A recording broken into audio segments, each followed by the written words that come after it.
Hello दोस्तों, नमस्कार। Welcome to planet 4। मुस्लिम दुनिया में भारत का परचम लगातार लहराते जा रहा है। अभी हाल ही में यूएई ने भारत के साथ रुपए में व्यापार शुरू करके चीन, अमेरिका समेत दुनिया को चौंका दिया। आप सभी जानते हैं कि फ्रांस के राफेल विमान को कई सालों तक एक भी खरीदार नहीं मिला था, लेकिन जैसे ही भारत ने इस लड़ाकू विमान में रुचि दिखानी शुरू की, वैसे ही दुनिया के कई बड़े बड़े देशों ने इस लड़ाकू विमान को अपने वायुसेना के बेड़े में शामिल कर लिया। इस वक्त सभी मुस्लिम देश लगभग भारत की कॉपी करने में लगे।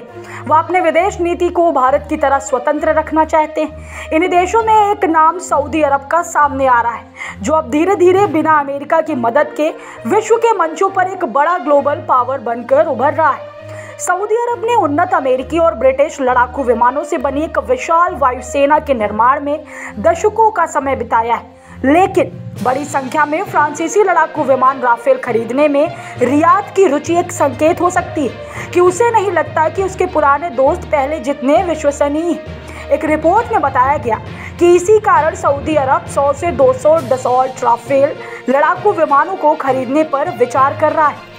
यह रिपोर्ट ऐसे समय में आई है जिसमें बताया गया था कि रियाद अपने पारंपरिक विमान आपूर्तिकर्ता देशों से भविष्य में लड़ाकू विमानों की खरीद नहीं करेगा।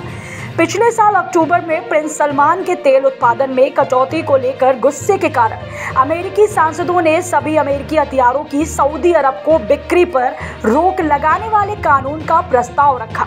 गनीमत रही कि यह प्रस्ताव पारित नहीं हो सका। अगर ऐसा हो जाता तो सऊदी अरब की पूरी वायुसेना जमीन पर आ जाती, क्योंकि उसके लड़ाकू विमानों के लिए आवश्यक पुर्जे और दूसरे साजो सामान नहीं मिल पाते। जुलाई में जर्मनी ने घोषणा की कि वह सऊदी अरब को और अधिक यूरोफाइटर टाइफून बेचने की अनुमति नहीं देगा। सऊदी वायुसेना 72 यूरोफाइटर टाइफून विमानों का संचालन करती है। सऊदी अरब के पड़ोसी संयुक्त अरब अमीरात और कतर ने पहले ही पश्चिमी लड़ाकू विमानों की बदौलत बड़ी और ताकतवर वायुसेना का निर्माण कर चुके हैं। इनमें दोनों के पास दर्जनों राफेल लड़ाकू विमान भी हैं।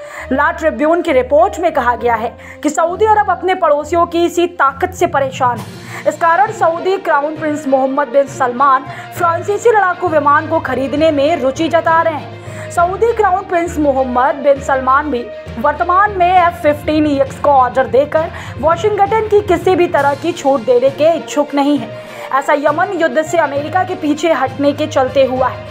अमेरिका के ही कहने पर सऊदी अरब ने यमन के हूती विद्रोहियों के खिलाफ एक गठबंधन बनाया और उन पर हमले किए, लेकिन अमेरिका में जैसे ही सत्ता परिवर्तन हुआ और जो बाइडेन कुर्सी पर बैठे, उन्होंने सऊदी अरब से समर्थन वापस ले लिया। इस कारण यमन युद्ध में सऊदी अरब अकेले पड़ गया और उसे भारी नुकसान उठाना पड़ा। बाइडेन के इस फैसले से नाराज सऊदी अरब ने तेल उत्पादन में कटौती का ऐलान कर दिया था।